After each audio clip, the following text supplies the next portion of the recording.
guys, what is going on, and welcome back to What Shall We Do Next. I'm Mike, your host, and I hope you guys are having the best day ever. Before I get started, guys, if you are new here, please subscribe if you haven't already done that. We're on the road to 75,000 subscribers, and I would love you to join me on this journey. So hit subscribe right now and join the fam. And also, guys, go follow me on all my social media. Links are in the description. I have Facebook, Twitter, Instagram, and even Snapchat, so go follow me on all of those. And as you guys know, I've recently started a Facebook account, so you can add me on Facebook, and we can be Facebook friends. So go do that, link is in the description. And finally, be sure to turn on the notification bell, which is right next to the subscribe button. That way you get notified every time I upload a video. Thank you. But once again, I am coming back at you guys with another creepy video, and today we are talking about another scary story. And this scary story is called The Mannequin. So, the story of The Mannequin is about a man who likes to play pranks on other people. But enough of the jibber jabber, let's get right over to the story. The Mannequin. There was a man who loved practical jokes.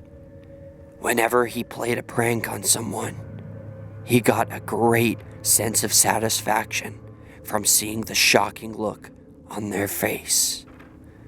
He enjoyed making people scream with fright and almost jump out of their skin in surprise.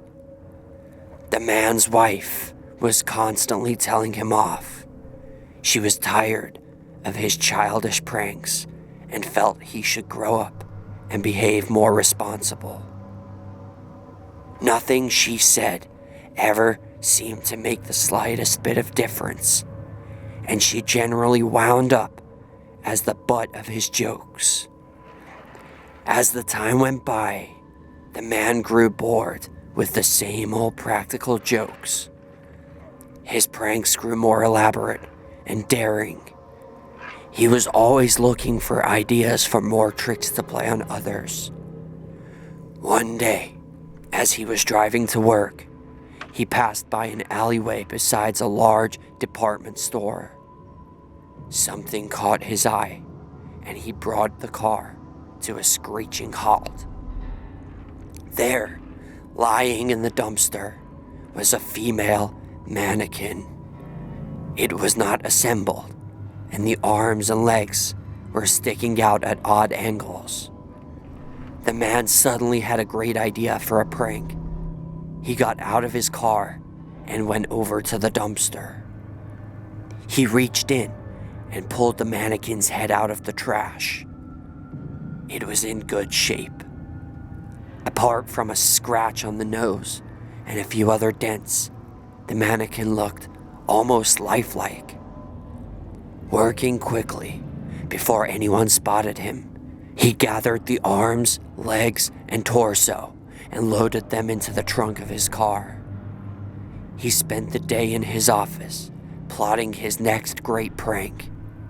He was so excited, he couldn't wait to pull it off. That evening, he drove home, ate dinner with his wife and son, then excused himself and went to bed early. The next morning, at 6 a.m., his alarm went off. He shut it off quickly, so as not to wake his wife and son. The house was completely silent as he quietly crept downstairs and let himself into the garage.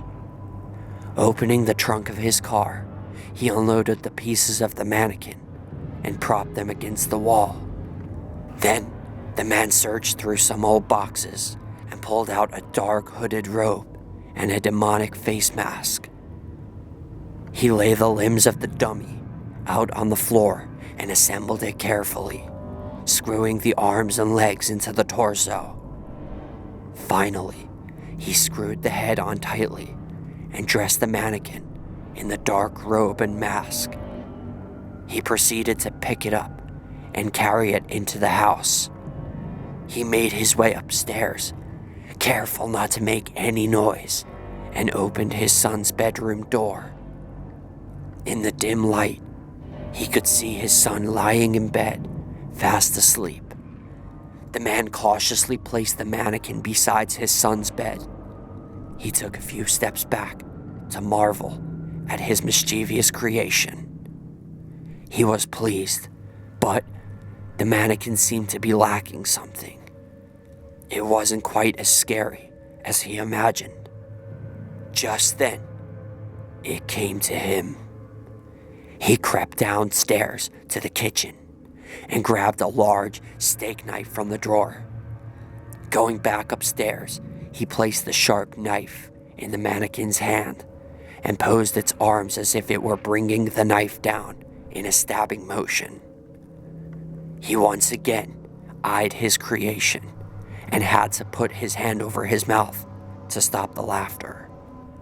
He could just see his son's reaction when he woke up and saw the frightening mannequin standing over him, poised to strike.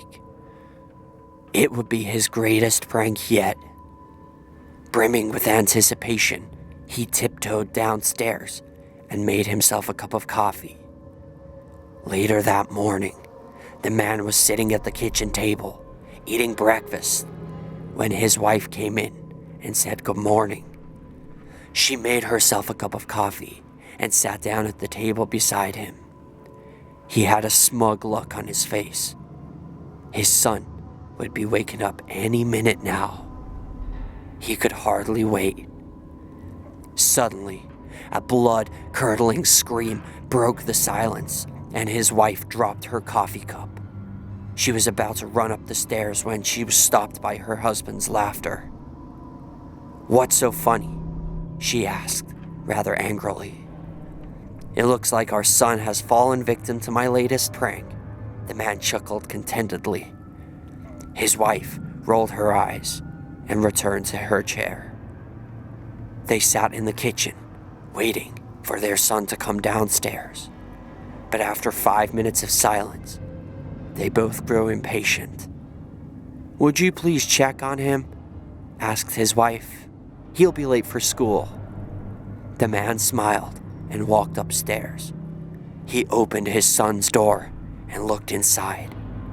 Suddenly, he froze and all color drained from his face. His son lay on the bed. Blood pooled around his shoulders. His throat had been slit from ear to ear. The window was wide open. The curtains fluttered in the breeze, and the robe and mask lay on the floor. The mannequin was nowhere to be seen.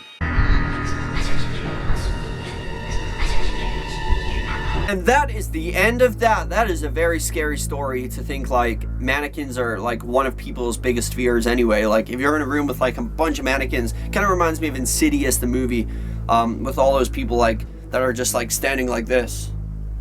And then some of them have really creepy smiles on their faces. Ugh, mannequins give me the heebie-jeebies. I feel really bad for the dad. Like, he's got to live the rest of his life knowing that his pranks... I mean, I love a good prank. I'm just like the dad. I love pulling pranks on people. I love scaring people. But now I feel bad for the dad because he's forever gonna know. Not only, like, I think he's gone to a mental hospital personally. Like, not only has he learned that mannequins can come to life, but his son was killed by the mannequin that he brought into the house to prank his son. What? That is so unfair on the dad. But anyway, my question to all of you guys for question of the day is, are you afraid of mannequins? Let me know in the comment section. That is question of the day. And as you guys know, I've started doing 2 videos a day, one morning, one night. This is the nighttime one, so if you guys didn't see this morning's one, which was actually in the afternoon, but you know what I mean, then I suggest you check it out. It's about a Ouija board, and I actually had mine to show you guys on camera and talk about something. But if you want to know what, you have to watch the video and see. But thank you guys so much for watching. If you enjoyed this video, hit that like button down below. Let's see if we can go for 10 billion likes on this video. I would really appreciate that. And remember, the most important thing of all, guys, chase your dreams. I love you all. Don't let anybody bring you down. Peace out.